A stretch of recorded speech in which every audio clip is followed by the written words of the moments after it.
My truck started leaking coolant.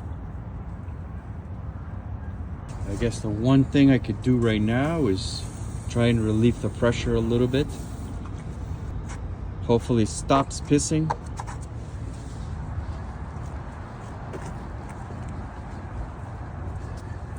MacGyver mode enabled. I just drove for about half hour. It looks like it's bone dry. So that's a good thing.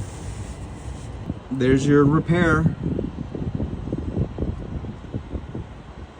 Just be a MacGyver.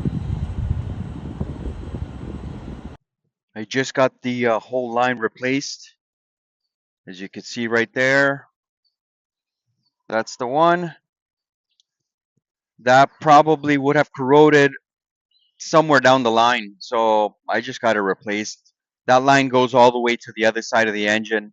It was pretty inexpensive. I just picked up my truck from the mechanic a couple of days back, and yeah, I had my yearly inspections done and everything, so that was a big bill. But this small repair, it wasn't too bad.